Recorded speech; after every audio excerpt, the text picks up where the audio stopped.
నమస్తే welcome to our channel. తలకెక్కిన అధికారం మత్తు దిగితే గాని రాజకీయ నాయకులకు తాము చేసిన తప్పేంటో తెలియనట్టుంది.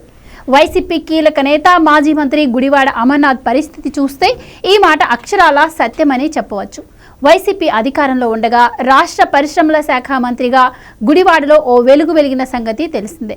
ఇక విశాఖ జిల్లాకు చెందిన ఈ యువనేత తనకు పార్టీలోనే కాకుండా ప్రభుత్వంలోనూ జగన్ కీలక పాత్ర ఇస్తున్నారని నోటికి ఎంత మాట వస్తే అంత మాట అనేసేవారు. తనను విమర్శించని వారిపైన ఆయన విరుచుకుపడ్డ సందర్భాలు కోకొల్లలు.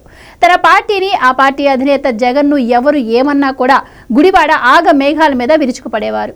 అలా టీడీపీ అధినేత, ప్రస్తుత ఏపీ సీఎం నారా చంద్రబాబు నాయుడుతో పాటుగా టీడీపీ కీలక నేత మంత్రి నారా లోకేష్ పై గుడివాడ తనదైన శైలిలో దురుసు వ్యాఖ్యలు చేశారు.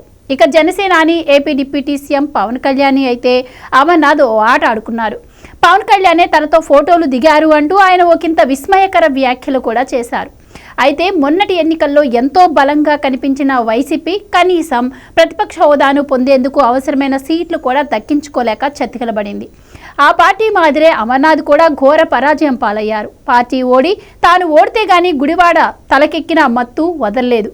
ఇలా అధికార మత్తు దిగంగానే తాను తప్పు చేశానంటూ ఆయన ఇప్పుడు ఒప్పుకోలు బాటలోకి దిగారు.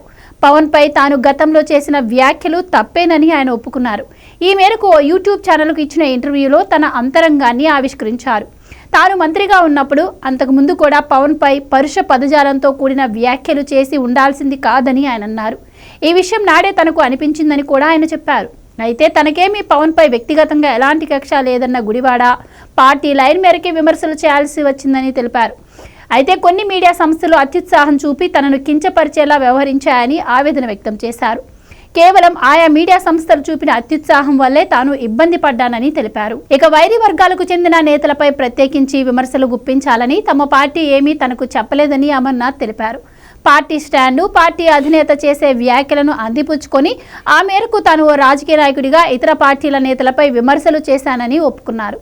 అలాంటప్పుడు మీ పార్టీకి చెందిన చాలా మంది మీ మాదిరిగా పరుష పదజాలంతో కూడిన విమర్శలు చేయలేదు కదా అన్న ప్రశ్నకు స్పందించిన గుడివాడ అందరూ ఒకే మాదిరిగా ఉంటారా అంటూ ఎదురు ప్రశ్న సంధించారు. ఇక కాపు సామాజిక వర్గానికి చెందిన రాజకీయ నాయకుడిని చెప్పుకున్న అమర్నాథ్ తాను చిన్నప్పటి నుంచి మెగాస్టార్ అభిమానిని చెప్పేవారు. మరి పవన్ ను అభిమానిస్తారా అంటే చిరు కుటుంబ సభ్యుడిగా ఉన్న పవన్ కూడా తనకు అభిమాన నటుడేనన్న భావన వచ్చేలా వ్యాఖ్యలు చేశారు. పవన్ సినిమాలు కూడా చూస్తానని ఆయన చెప్పుకొచ్చారు. అయితే నేరుగా తాను పవన్ అభిమానిని అన్న విషయాన్ని మాత్రం ఆయన ఒప్పుకోలేదు. ఆ మాటను ఆయన నేరుగా చెప్పేందుకు ఇష్టపడలేదు. మొత్తంగా పవన్ పై తాను చేసిన వ్యాఖ్యలు ముమ్మాటికి తప్పేననే భావన వచ్చేలా వ్యాఖ్యానించిన గుడివాడ రాజకీయాల్లో ఇది సహజమేనని తనను తాను జస్టిఫై చేసుకునే యత్నం చేశారు.